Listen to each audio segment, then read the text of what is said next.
സാഹചര്യങ്ങൾ സൃഷ്ടിക്കാനും ഒക്കെയാണ് ഏവരും ഒരുമിച്ച് ശ്രമിക്കേണ്ടത് എന്നുള്ളതാണ് എൻ്റെ അഭിപ്രായം. സുപ്രീം കോടതി തന്നെ ഒരു വേള പറഞ്ഞത്, അതായത് രണ്ടു കൂട്ടരും, സർക്കാരാകട്ടെ ഗവർണറാകട്ടെ, രണ്ടുപേരും പ്രശ്നത്തിന്റെ പരിഹാരത്തിന് വേണ്ടി ശ്രമിക്കണമെന്ന് പറഞ്ഞതാണ്. അങ്ങനെ ഒരു അനുനയം പോലെ മുന്നോട്ട് വെച്ച നിർദ്ദേശം പോലും തള്ളിക്കളയുന്ന സമീപനമല്ലേ ഗവർണറുടെ ഭാഗത്ത്? അതാണ് ഇപ്പോൾ ഉണ്ടാകുന്നത്. ഇപ്പം മനസ്സിലാകുന്നുണ്ടല്ലോ ആരാണ് ഇക്കാര്യത്തിൽ വാശി പിടിക്കുന്നത് എന്നുള്ളത്. സംസ്ഥാന ഗവൺമെൻറ് പരമാവധി അനുരഞ്ജനത്തിൻ്റെ ഭാഷയിൽ സംസാരിക്കുകയും ഞങ്ങൾ പലതവണ ഇതുമായി ബന്ധപ്പെട്ട് അദ്ദേഹവുമായി ചർച്ച നടത്തുകയും ഒക്കെ ചെയ്തതാണ്. വളരെയധികം പരിശ്രമം ഇക്കാര്യത്തിൽ സമവായം സൃഷ്ടിക്കാനായിട്ട് ശ്രമിച്ചിട്ടുള്ളതാണ്. അതൊക്കെ തീർത്തും അവഗണിച്ചുകൊണ്ട് സംസ്ഥാന ഗവൺമെൻറ്റിനെ പാടെ ഒഴിവാക്കുക എന്നുള്ള സമീപനമാണ് ഉണ്ടാകുന്നത് എന്നുള്ളത് വളരെയധികം ഖേദകരമാണ് എന്നാണ് പറയാൻ. മുഖ്യമന്ത്രി ഒഴിവാക്കിക്കൊണ്ട് അങ്ങനെ നിയമനം നടത്താൻ പറ്റുമോ? മുഖ്യമന്ത്രി എന്നുള്ളതല്ല, സംസ്ഥാന ഗവൺമെൻറ്റിന് ഇതിൽ പങ്കുണ്ടാകേണ്ടതില്ലേ? എല്ലാ കാലത്തും ഇവിടെ ചാൻസലർമാരെ തന്നെ നിയോഗിക്കുന്നത് കേരള നിയമസഭയാണല്ലോ. നിയമസഭയാണ് ആരാണ് ചാൻസലർ ആയിരിക്കേണ്ടത് എന്ന് തീരുമാനിക്കുന്നത്. ഈ ചാൻസലറായി വന്നിരുന്ന പിൽക്കാല മുൻപുണ്ടായിരുന്ന നമ്മുടെ ഗവർണർമാരാരും തന്നെ ഇത്തരത്തിലുള്ള വാശികൾ പ്രകടിപ്പിച്ചിരുന്നില്ല.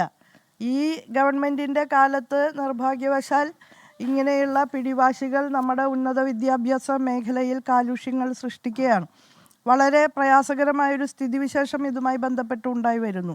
സർവകലാശാലകൾ വളരെ മികച്ച നിലയിൽ മുന്നേറിക്കൊണ്ടിരിക്കുന്ന ഒരു സന്ദർഭം കൂടിയാണിത്. ദേശീയ അന്തർദേശീയ ഗുണനിലവാര പരിശോധനകളിലെല്ലാം വളരെ അന്തസ്സോടെ നമ്മുടെ പൊതു സർവകലാശാലകൾ മുന്നേറുകയാണ്. രാജ്യത്ത് 9, 10, 11 സ്ഥാനങ്ങൾ കേരളത്തിലെ പൊതു സർവകലാശാലകൾക്ക് ലഭിച്ചിട്ടുള്ള ഒരു അവസരമാണ്. ടൈംസ് റാങ്കിങ്ങിലും QS റാങ്കിങ്ങിലും ആഗോള റാങ്കിങ്ങിൽ നമ്മുടെ സർവകലാശാലകൾ ഇടം പിടിക്കുന്നു എന്നുള്ള അഭിമാനം നമുക്കുള്ള ഒരു സന്ദർഭമാണ്. NAC അക്രഡിറ്റേഷനിൽ A++ഉം A+ഉം നേടിയിട്ട് തിളങ്ങി നിൽക്കുകയാണ് നമ്മുടെ സർവകലാശാലകൾ. ആ സന്ദർഭത്തിൽ അവയെ വീണ്ടും മുന്നോട്ട് കൊണ്ടുപോകുന്നതിന് ഐക്യപൂർണമായിട്ടുള്ള നടപടികളാണ് നമ്മളെല്ലാവരും സ്വീകരിക്കേണ്ടത്. അതിന് പകരം സുപ്രീം കോടതി ഉത്തരവിന്മേൽ വീണ്ടും അപ്പീൽ പോയിരിക്കുന്നു എന്നുള്ളത് വളരെ കഷ്ടമായ കാര്യമാണ് എന്നാണ് പറയാനുള്ളത്. കാരണം സുപ്രീം കോടതി അത്രമേൽ ഈ വിഷയം നന്നായി പഠിച്ച് വളരെ അമിക്കബിളായിട്ടുള്ള ഒരു ഫോർമുലയാണ് മുന്നോട്ട് വെച്ചത്. എല്ലാവർക്കും പ്രാതിനിധ്യമുള്ള ഒരു സംവിധാനം എന്ന നിലയിലാണ്.